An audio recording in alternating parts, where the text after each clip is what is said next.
ಬಸವಣ್ಣನವರು ಜನನ ಬ್ರಾಹ್ಮಣ ಕುಲದಲ್ಲಾಗುತ್ತೆ. ಅವರು ಈ ಲಿಂಗಾಯತ ಸಮುದಾಯನ ಯಾಕೆ ಉದ್ಧಾರ ಮಾಡಬೇಕು ಅಂತ ಅಂದ್ಕೊತಾರೆ? ಅವ್ರು ಬ್ರಾಹ್ಮಣ ಕುಲನೇ ಉದ್ಧಾರ ಮಾಡ್ಬೋದು ಅಂತ ಅಂದ್ಕೊಬೋದಿತ್ತಲ್ಲ.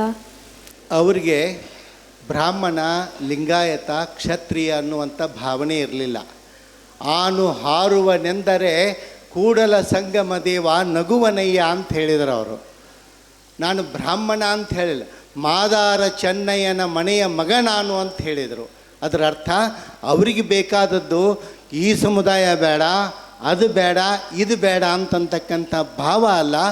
ಯಾರಿದ್ದಾರೆ ಇವನಾರವ ಇವನಾರವ ಇವನಾರವನೆಂದೆನಿಸದಿರಯ್ಯ, ಇವ ನಮ್ಮವ ಇವ ನಮ್ಮವ ಇವ ನಮ್ಮವನೆಂದೆನಿಸಯ್ಯ, ಕೂಡಲ ಸಂಗಮ ದೇವ ನಿಮ್ಮ ಮನೆಯ ಮಗನೆಂದೆನಿಸಯ್ಯ. ಯಾರೂ ಆ ಸಮುದಾಯ ಈ ಸಮುದಾಯದಾಗ ಹುಟ್ಟಿ ಇದನ್ನು ಬೆಳೆಸಬೇಕು ಅಂತಿಲ್ಲ. ಯಾವುದು ಒಳ್ಳೆಯದಿದೆ, ಬಸವಣ್ಣವರು ಇನ್ನೊಂದಕ್ಕೆ ಬಂದ್ರಂತಲ್ಲ, ಬಸವಣ್ಣನವರು ಸಮಾನತೆಯ ಧರ್ಮವನ್ನು ಕೊಟ್ಟರು. ಎಲ್ಲರೂ ಸಮಾನ, ಯಾರು ಮೇಲಲ್ಲ, ಯಾರು ಕೀಳಲ್ಲ, ವಿಪ್ರ ಮೊದಲು ಅಂತ್ಯಜ ಕಡೆಯಾಗಿ ಎಲ್ಲರೂ ಒಂದೇ ಅನ್ನುವಂಥ ಧರ್ಮವನ್ನು ಹೇಳಿದರೆ ಹೊರತು ಯಾರ ವಿರುದ್ಧ ಅಲ್ಲ, ಯಾರ ಪರ ಅಲ್ಲ. ಅದು ಅದ್ಭುತವಾದ ಪರಿಕಲ್ಪನೆ.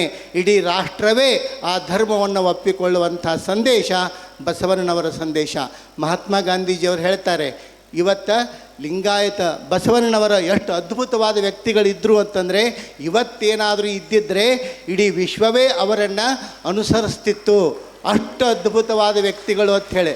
ಅಷ್ಟೇ ಅಲ್ಲ, ಇನ್ನೊಂದು ಮಾತು ಮುಂದುವರೆದು ಹೇಳ್ತಾರೆ, ನೀವೇನಿದ್ದೀರಿ ಬಸವಣ್ಣನವರ ಭಕ್ತರು, ಬಸವಣ್ಣನವರ ಹೆಸರು ಹೇಳುವಂಥವ್ರು ನೀವು, ಅವರ ತತ್ವಗಳನ್ನು ಆಚರಿಸಿದರೆ ಕೇವಲ ಕರ್ನಾಟಕವನ್ನಲ್ಲ, ಕೇವಲ ಭಾರತವನ್ನಲ್ಲ, ಇಡೀ ವಿಶ್ವಕ್ಕೆ ಮಾರ್ಗದರ್ಶನ ಮಾಡಬಲ್ಲಿರಿ ಅಂಥೇಳಿ ಮಹಾತ್ಮ ಗಾಂಧೀಜಿಯವರು ಅಖಿಲ ಭಾರತ ಕಾಂಗ್ರೆಸ್ ಅಧಿವೇಶನದೊಳಗೆ ಅವರು ಹೇಳುವಂಥ ಮಾತನ್ನು ಈಗ ನಾನು ಉಲ್ಲೇಖ ಮಾಡ್ತಾ ಇದ್ದೇನೆ ಅಷ್ಟೇ.